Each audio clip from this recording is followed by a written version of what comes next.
এখানে বুরানি ছাকা হবে। তো বুরানি কি কি দেয় আজকে দেখাবো আপনাদের। রহমত বাবুচির হাতের বুরানি এটা।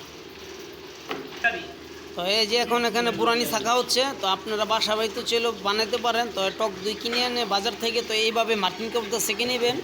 তো তাই দেখাচ্ছি কীভাবে সেকে নিলে ভালো হয়। এটা ময়লা চয়লা থাকে না। দই পাত্রের নিচে একটু ময়লা থাকি। এটা সম্ভবত মনে হয় শরীয়তপুরের দই। শরীয়তপুর মাদারীপুর থেকে এই দইটা আসে সবসময়। এটা কালীবাজার পাওয়া যায়। এখানে পরে 70 কেজি বুরানি বানানো হবে। এই যে এখন সেখানে নিচ্ছে। তো এটা দেখেন কীভাবে সেকে।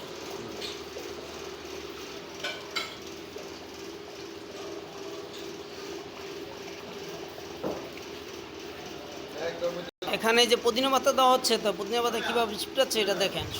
পুদিনা পাতাটা দিলে বুরানির একটু ফ্লেভার ভালো আসে।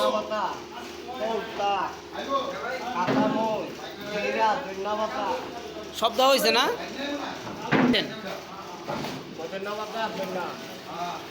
ঠিক আছে। আচ্ছা, পুদিনা পাতাটা দিলে বুরানি কি স্বাদ হয় না একটু ফ্লেভারের জন্য? এটা সেন্টের জন্য না? এখানে সম্ভবত মনে হয় এটা ধনিয়া দিচ্ছে। এটা কী দিতেছেন কাকা আপনি? ধনিয়া। এটা গোলমরিচ। এটাও একটা ফ্লেভারের জন্য, একটু জাল ফ্লেভারের জন্য। এই যে এখন সরষে দিচ্ছে। এটা গোলায় তো এটা সেকে তারপর দিয়ে দিবে। ওখানে যে চিপড়ে রস দেওয়া হচ্ছে। তো দেখেন এই যে এখানে সব কিছু দেওয়া আছে। তারপর স্বাদ পরিবর্তন চিনি দেওয়া হবে, সস দেওয়া হবে। মানে এই যে পান সস খোলা হচ্ছে। এই সসটা দিলে আসলে বুরানিটা খুবই টেস্ট হয়। এই যে এখন সস দিয়ে দিচ্ছে। সসটা দিলে খুবই বুরানিটা টেস্ট হয়। পান সস।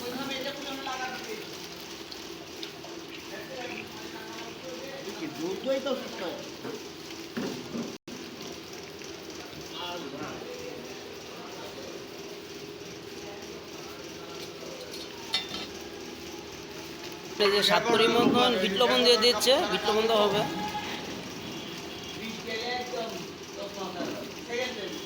এখন এই যে চিনি দেওয়া হবে স্বাদ পরিমাণ মতন।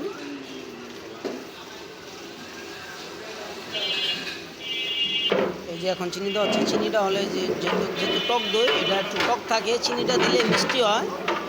এই যে খুব সুন্দর।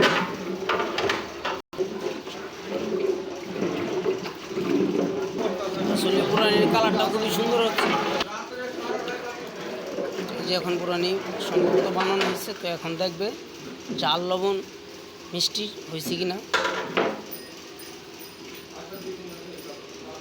আর একটু চিনি দেওয়া হচ্ছে। যেহেতু দইটা মনে হয় সম্ভবত বেশি টক।